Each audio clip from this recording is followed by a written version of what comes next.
Hi guys, hope you had an amazing Christmas and are getting plenty of downtime and chill out time whilst being pregnant in between that lovely space waiting for New Year. Even though New Year this time is probably going to be quite a bit different if you are local to the Highland area. Obviously we've got lockdown, so we just get on with whatever we need to do and enjoy. So today I really wanted to talk to you about, is it possible to feel like an empowered superwoman when you give birth? And there's probably a part of you inside going, no, of course there isn't, because you'll have heard millions and millions of horror stories, millions of, oh my God, labour lasted for so long. And actually, you're probably a bit confused as to what is even possible. And if you have heard any of the "it was amazing" stories, they'll be so few and far between that they just don't feel plausible, and you'll be wondering if they're even true. Did somebody just make that up off the top of their head? And so let me tell you that from years of teaching prenatal yoga and hypnobirthing, I know that many of the mums who have really positive birth experiences, good birth experiences, what they would class as a better birth experience, often don't feel able to share that story because, let's face it, you're all sitting in a mum group, your babies have arrived, just fast forward a little bit, your baby's in your arms, they're breastfeeding, they're bottle feeding, you're playing with sensory scarves, you're doing whatever you're doing. Not you, let's think about somebody else. Somebody in the room has had a horrific birth experience. Everybody in the room knows about it. It was a long, long labour. Everything that could have gone wrong did go wrong. It was just the worst possible thing that mum could imagine. And the mum next to her, which could be you, is sitting there thinking, I had an amazing home birth. I didn't need medication. It's not that I didn't have it, I didn't need it, because I felt comfortable, calm and in control. My birth partner was amazing. My midwives were first class. I had the best toast and cake and pizza minutes after my baby was born. My baby was fantastic when they arrived. They latched on straight away.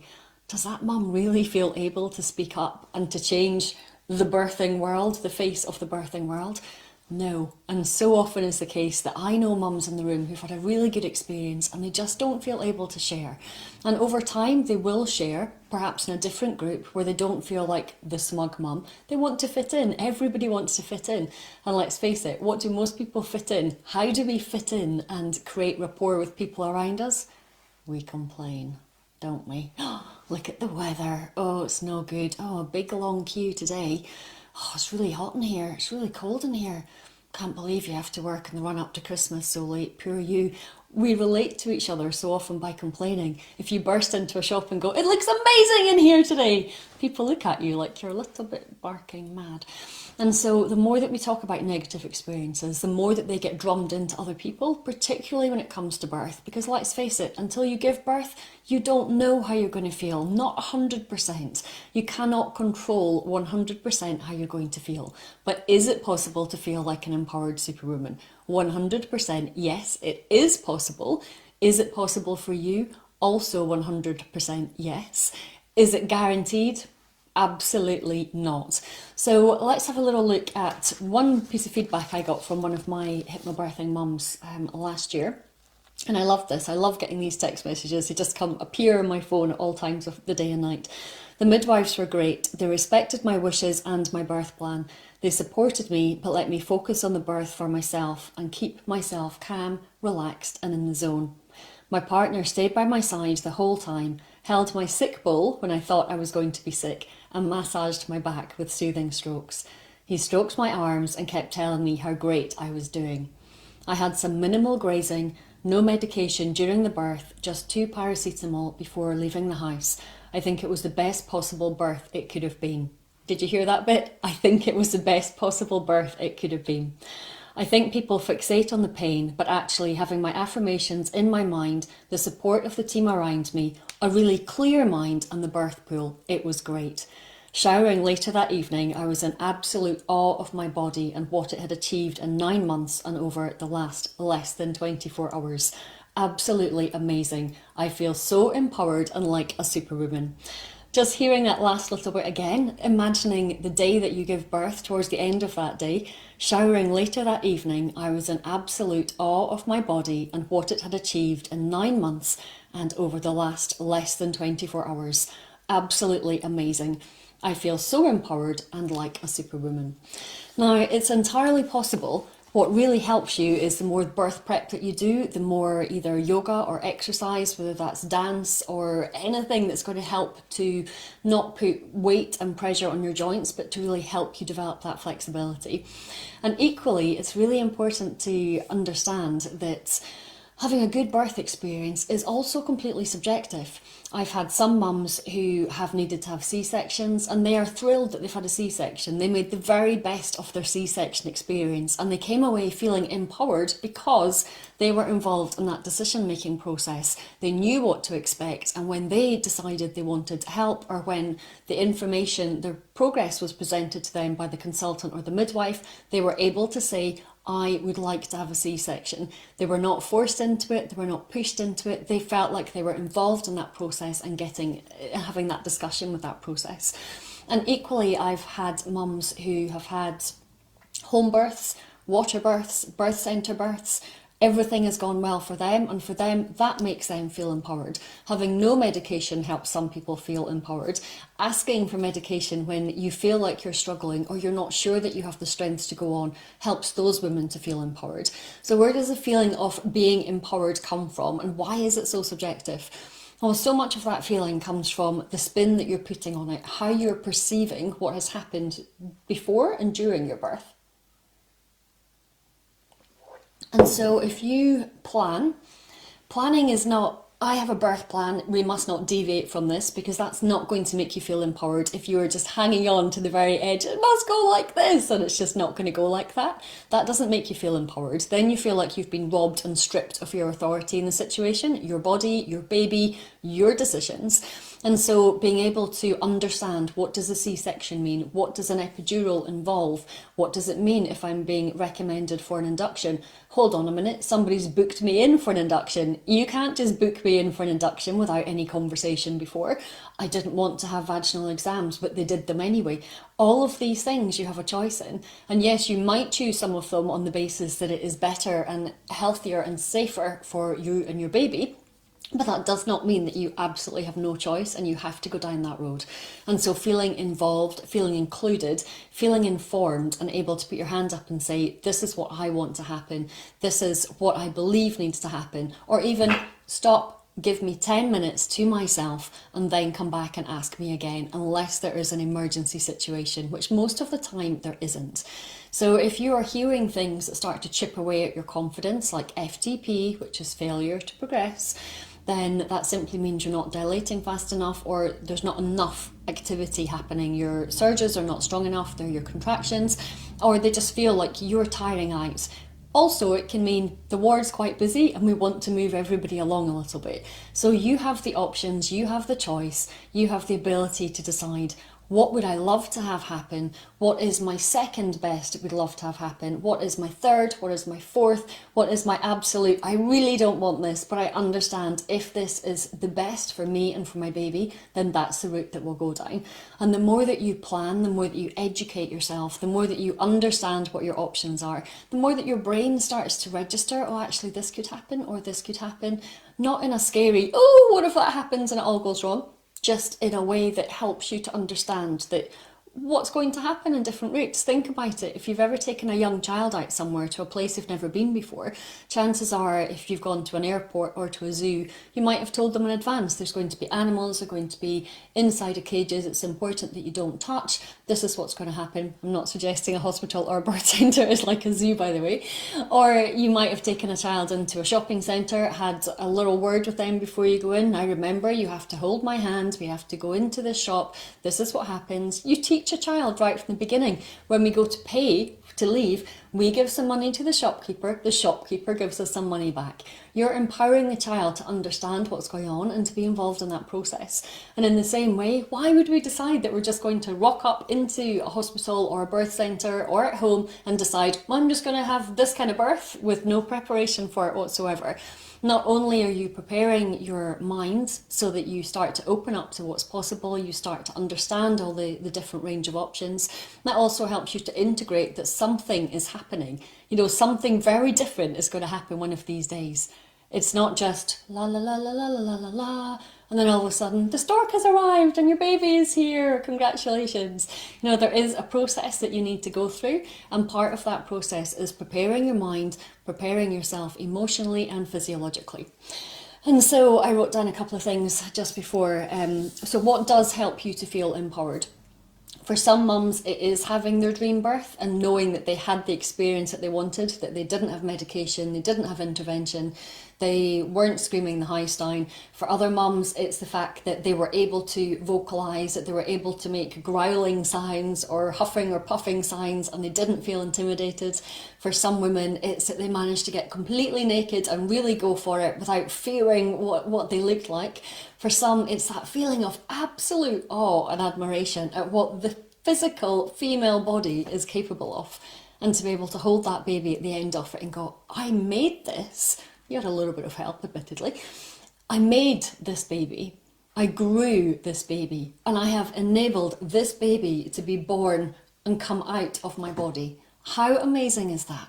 And when you start to really understand the physiology of labour, what happens within the pelvis, what happens within the tailbone, why having an upright birth gives you up to 20 to 30% more manoeuvrability for your baby within the pelvis, all of these things help you to feel empowered, because instead of sitting there on the day that you're giving birth, or even worse, lying on the hospital bed, don't do it. Whoever goes and lies in a hospital bed and feels empowered, just lying there, doesn't help you whatsoever. So being able to feel and understand what's going on and make those choices really helps you. And so if you feel at some point that actually things are not progressing as much as you would like them to be, knowing that you have a few things up your sleeve or no sleeve if you're not wearing one, you have a few things up your sleeve that you can do, understanding why a little bit of physical stimulation might really help you, understanding why some soothing strokes will help you, understanding how to use the breath. Take a deep breath in with me. And a long, slow breath back out. Let your eyes close. Take a deep breath in. And a long, slow breath back out. And once more.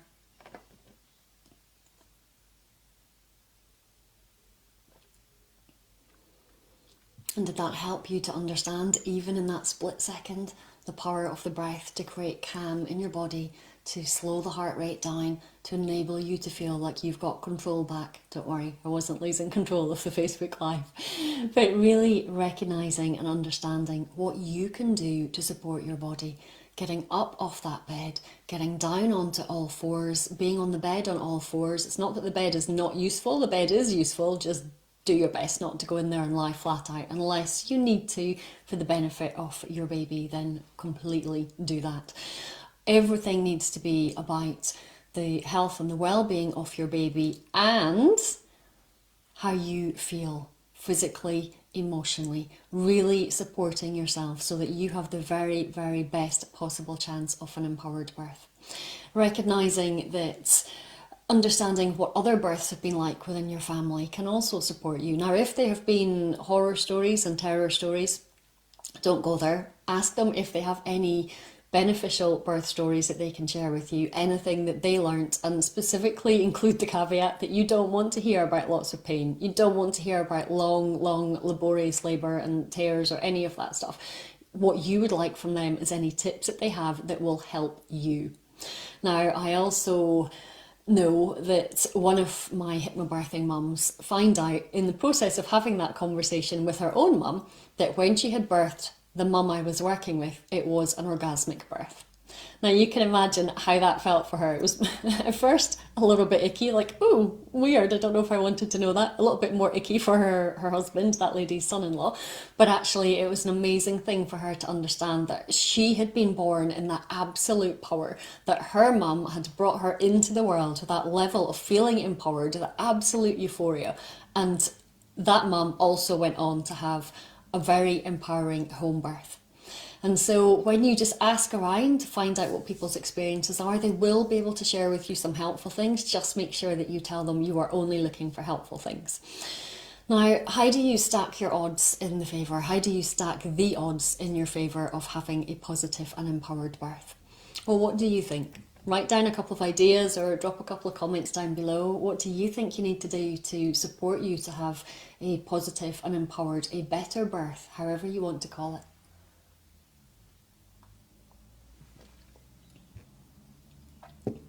A really good way to do it is to educate yourself. Find people, a teacher that you trust. I teach hypnobirthing and prenatal yoga. Find somebody that you trust, somebody that you want to learn from, somebody that understands not just the physiology of labour, but how to really and truly deeply relax. So everyone will say to you, relax, just breathe. Does that make you feel relaxed? It doesn't work for me. And so when you not only understand the importance of being calm and relaxed, easier, more comfortable, potentially shorter labour, then you not only want to be able to know to be relaxed, but you need to know how to actually relax. And so that's part of what's really, really important to learning and understanding. Understand what the interventions are, not in so much detail that you're obsessing with them, because we want you to focus on the ideal birth that you would love to have, how you would love to feel in that birth experience. And that's not to set you up for failure, it's to really help your subconscious mind start to program in a way that is helpful and effective for you. And so starting to get clear on the kind of birth that you would like to have, understanding what the other options are, deciding now if you would like a home birth, birth centre, hospital birth, understanding the differences and what's available in all three, and also really taking on board that you might not get the very one that you choose. There might be a curveball in the day for any number of reasons, but knowing what you would like to have happen, knowing how you would like to feel, knowing how you want your birth partner to support you, knowing what you would like to happen once your baby is born, how you use that first kind of golden time once your baby is earthside. What are you doing with them? Have you got them on your chest? Are you breastfeeding? Are you going with delayed cord clamping? Have you got skin to skin with your partner as well? Are you taking photos? What are your first words going to be to your baby? You know, when I watch all these amazing birth videos, so many of the first words are things like, hello, well, we didn't expect to see you, but obviously they did expect to see you. And so maybe your first words are, happy birthday. Did anyone say happy birthday to their baby? So just really and truly imagining what that experience is like, filling it up with the joy, filling it up with the absolute love. All of these things set you on a much more positive route with your pregnancy, so that when it does come time to have your baby, you are already feeling like you understand, you know what you want to have happen, you've imagined it, you've visualized it, you've researched it, you have filled your mind and your body with the physiological feelings of what would happen if I did this. And that can always, always help you to feel more empowered, to know that you're making the right choices for you at the right time. And more than anything, relax and do your very, very best.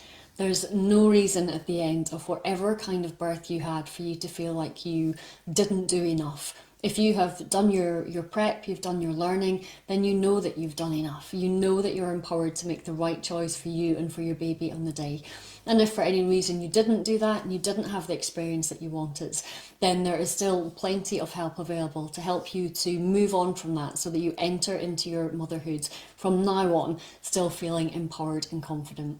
So is it possible to have an empowered birth, an orgasmic birth, and feel like superwoman? 100% yes, it does happen for mums multiple times a day around the world. Is it likely if you don't do anything to prepare for it? Probably not. What can you do? Educate yourself, learn, prepare, visualize it, learn how to relax, feel good, do all of your research and really know what you're hoping for. And as we always love to say, shoot for the moon, and if you land with the stars, that's a great place to be too. So whatever you're up to for the rest of the day, have an amazing time. Love to hear your comments down below. I'm going to go out and have a walk in a somewhat less snowy scene than it was yesterday. All right, lots of love. Bye bye for now.